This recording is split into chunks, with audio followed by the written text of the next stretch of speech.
Saya Tina Maladi. Hari ini saya bersama dengan Ibu Hesti Novitasari, seorang psikolog klinis anak dan remaja yang akrab juga dipanggil dengan Mbak Vita.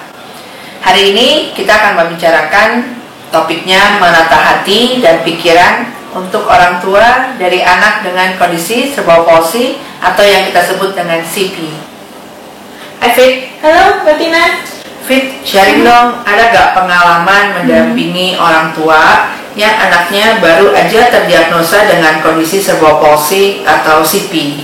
Iya, ada beberapa Mbak. Iya Mbak Tina, jadi memang beberapa kali saya melakukan pendampingan kepada orang tua yang anaknya baru saja didiagnosa CP atau cerebral palsy.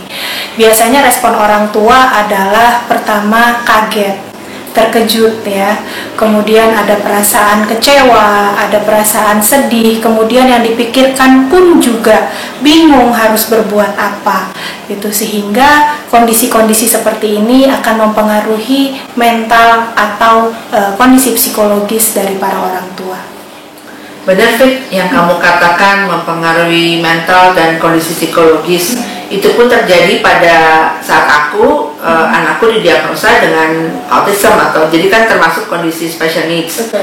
Nah sekarang terutama denial Fit, itu pengaruh banget padaku. Tapi Fit, boleh gak jelasin bagaimana sih bentuk dari denial atau penyangkalan yang terjadi pada orang tua dengan punya anak yang kondisi CP? Ya, baik. Aku jelaskan secara ringkas ya. Iya. Ya, betul Mbak Tina. Jadi denial ini atau penyangkalan ini merupakan satu mekanisme awal ketika seseorang itu menghadapi situasi yang sulit. Terutama ketika sesuatu yang tidak sesuai dengan harapan dan mungkin saja hal ini akan berpengaruh ke apa yang harus dia lakukan selanjutnya. Gitu ya. Nah, biasanya kata-katanya pun itu tercermin dengan apa yang disampaikan oleh orang tua. Kata-katanya biasanya begini, kok bisa sih terjadi pada saya padahal dari keluarga tidak ada riwayat dengan kondisi tertentu yang terkait dengan special needs ya.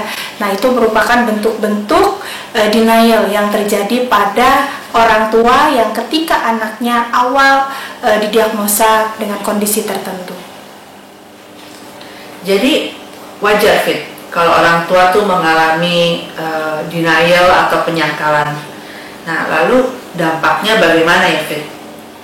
Ya betul Mbak Tina, ketika ditanya apakah wajar atau tidak, saya katakan wajar sekali ketika seseorang atau orang tua mengalami fase denial ketika menghadapi anaknya didiagnosa dengan kondisi tertentu. Karena hal ini kan kondisi yang sulit ya, gitu. Jadi ini merupakan satu mekanisme pertahanan diri orang tua atau secara psikologis untuk bisa menerima kondisi yang sulit, menerima apa yang harus dilakukan setelahnya. Nah, dampaknya kalau misalkan hal ini terjadi berkepanjangan, maka akan menghambat peran orang tua sebagai sistem atau support system bagi anak, karena yang dibutuhkan oleh anak dengan kondisi tertentu adalah support atau dukungan dari orang tua sehingga mereka bisa berkembang atau mengejar apa sih yang harus dilakukan sehingga mereka bisa memenuhi milestone perkembangannya dengan baik. Jadi dibutuhkan support system dari orang tua agar pasti. tumbuh kembang anak bisa optimal. Ya, pasti. Nah, pertanyaanku berikutnya Fit, apa yang harus dilakukan kita nih sebagai orang tua supaya kita nggak stuck atau terjebak di fase denial ini Fit? Ya, jadi yang harus dilakukan oleh orang tua adalah yang pertama adalah mencari informasi sebanyak-banyaknya terkait dengan kondisi Ananda. Ya, karena kondisi anak dengan special needs ini berbeda-beda sehingga untuk menjadi support system yang baik pun juga caranya juga berbeda-beda. Ya, dan yang kedua adalah segera temui atau konsultasikan dengan profesional, dalam hal ini adalah psikolog ya, karena dengan bertemu dengan psikolog, berkonsultasi, maka orang tua akan mendapatkan cara yang lebih sehat untuk bisa menghadapi situasi yang sulit untuk diterima tanpa melakukan penyangkalan dalam keadaannya.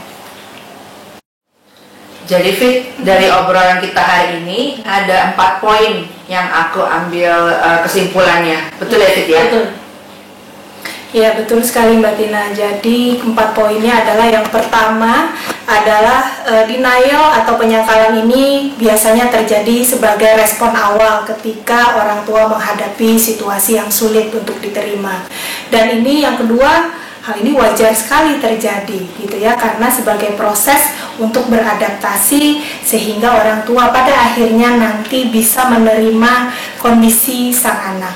Dan kemudian yang ketiga, perlu diingat oleh orang tua bahwa yang dibutuhkan oleh anak-anak adalah support system. Nah, kita perannya adalah sebagai support system, jadi itu perlu digarisbawahi. Dan yang terakhir, supaya kita tidak mengalami fase denial secara berkepanjangan, maka perlu sekali untuk bisa berkonsultasi dengan profesional. Dalam hal ini adalah psikolog, sehingga bisa menemukan satu solusi yang sehat dan tadi ya bisa menerima kondisi anak tanpa melakukan penyangkalan atau denial. Terima kasih banyak Mbak Vita.